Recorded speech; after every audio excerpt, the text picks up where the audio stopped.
Hey guys, so we just released our new 3D printer, the HS-Pro, and it's allowed me to build the coolest thing I've ever done, the Pantheon Compo.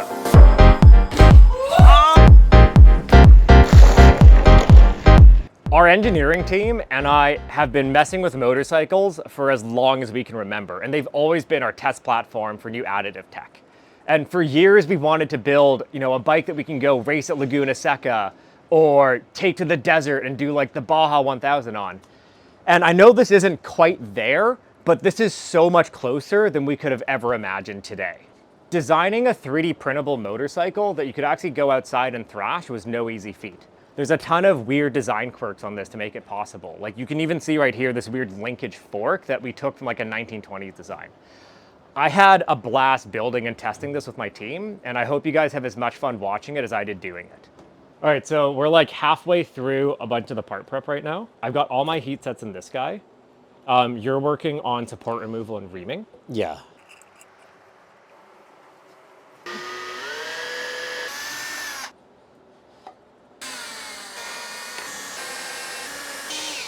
On those parts, I was just really erring on the side of caution. Yeah, totally. Because we were printing those in some of the first development profiles for the new system. Yeah, yes. And I was like, I'll fix this later. Yeah, of I course. never fixed it. I feel bad that we didn't take any video of building the first prototype. Alex, do you want to grab the frame to show the camera? So this is the first iteration. I think most of what's wrong with it is just geometry stuff.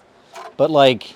The prints were pretty bad. Like, look at how terrible the overhangs are. Yeah. We had a bunch of artifacting problems because Z motors were getting overloaded. Yeah. Okay, so the worst thing about the first version was I messed up designing the front fork geometry. There's a really important thing called trail. It influences how the front end kind of self-centers. Like everyone thinks that a bicycle goes in a straight line because like of centrifugal acceleration or something. It goes in a straight line because of trail.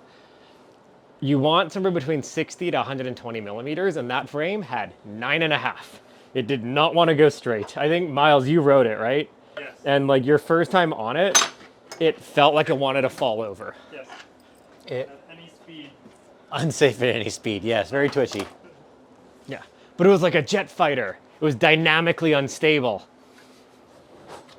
Oh, you know what works really well? I got really frustrated with some support, so I just started hitting them with a hammer. I didn't realize it was a viable way to clean them up. Yeah, do you want to build the front half of the bike and then the back half of the bike and then just bolt the front and back together? Yeah. So we're gonna need these guys, steer tube, fork links, these guys, that guy, and we need that giant tray of hardware. Assortment of Oh, 6 to 8 so bearings. cute. So yeah, Miles, on this part, we printed it like this to try to get really good strength across the XY band. We were a little bit concerned about the strength across the Z, especially around the steer tube, because the forces you could experience here are like massive. So this worked out really well on our prototype where we just put 2 bolts through on either side of the head tube to add some compression there. And we had no issues going off jumps and stuff, which you can show them later. Nice!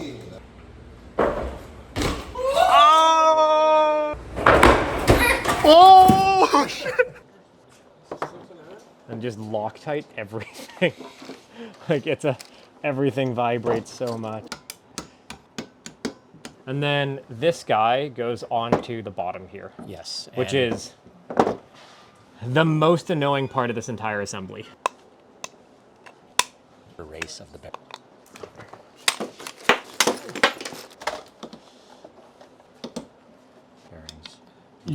I'm big gollops of grease because we're using it as glue right now. Yeah, these boys and wipe them off.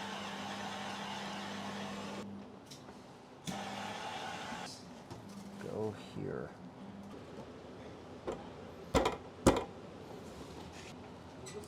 Pivot. So that's aligned. Yeah.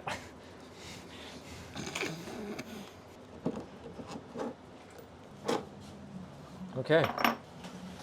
So we'll go washer. All we're gonna do is we're just gonna tighten it until It doesn't feel good. it And then back off a little yeah. bit. All right. Okay. Okay, so now that we got this together, Alex. Yep. We build the rest of the wheel as a stack up. Yeah. All right. It's perfect fit. We'll just give it that many ugga-duggas. Grease here. Seal, thrush washer bearing seal. And then I think you need it.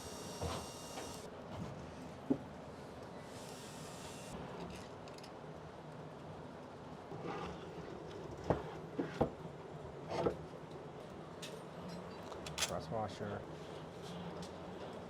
Bearing. Seal.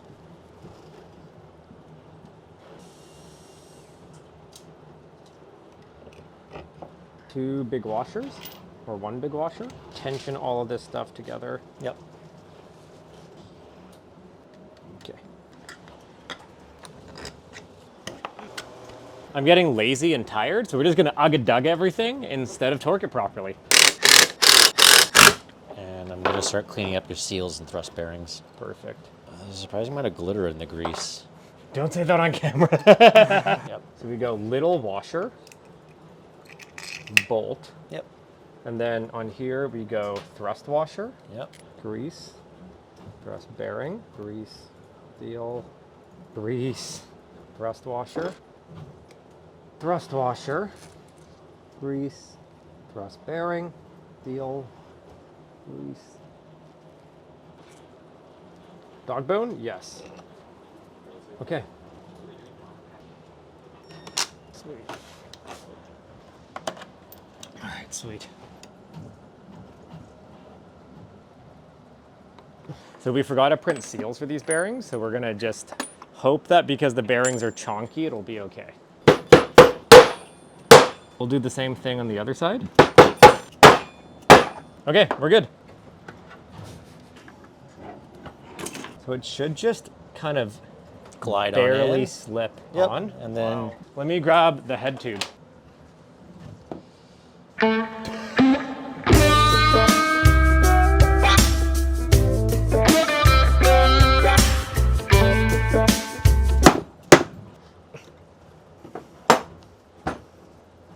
Like it's so normal.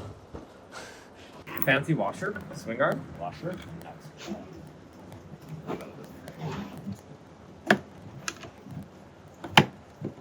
So we have a spacer, followed by bottom bearing, our angular contact bearing.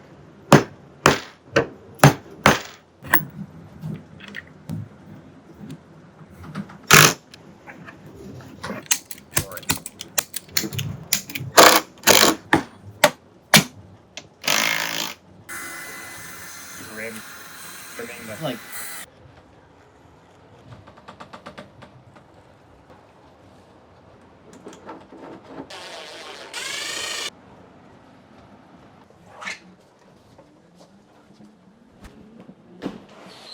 In that first testing clip, that was the end of our big night of building. We ended up testing with BMX handlebars because we were honestly not sure if we could actually print them.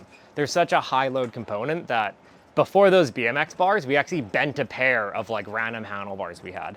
But we did the analysis and we ended up designing bars that could take 1,500 newtons of load. And, you know, judging by how beat up these got from dropping it about 20 times, these held up amazingly. Okay, so you guys probably might have saw a few videos with this bike in it from 3D Printing Nerd, and then also at Rapid, where really we were like pushing to be able to bring this project there to showcase like what you could do with our new machine. Since we got it back, it doesn't have to survive anymore. So we got to really test it as hard as we felt comfortable. And I'm not gonna talk more, we're just gonna roll the footage.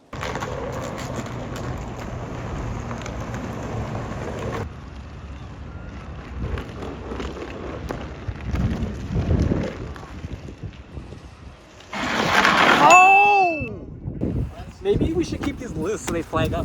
I thought I did. oh, lame. Yeah! Oh shit.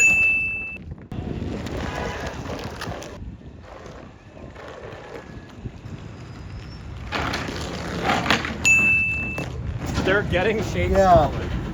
Well, I feel like I'm hitting my foot or the pegs before my knees touch. You've part of that is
no more left turns, guys.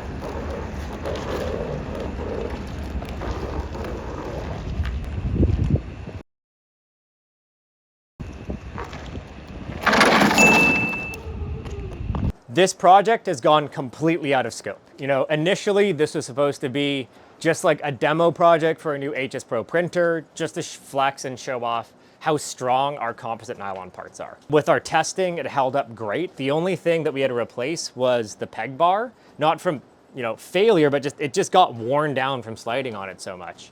Ironically, the part we went through the most of was this brake lever, which is one of the few parts that wasn't 3D printed.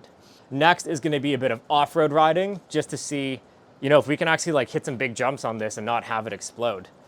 From comments from people at Rapid and clips from 3D Printing Nerds videos, it seems like a lot of people want to see more of this bike. So subscribe, and we're going to definitely do 6 months of everything we can with these mini bikes. We're going to race them on the racetrack. We're going to take them mountain biking. We're going to see just how far we can push this 3D printed chassis. And going forward, we're really thinking about maybe producing some limited number of these. So join the email list if you're curious about it, or if you would think you might want one of these one day. Thanks, guys.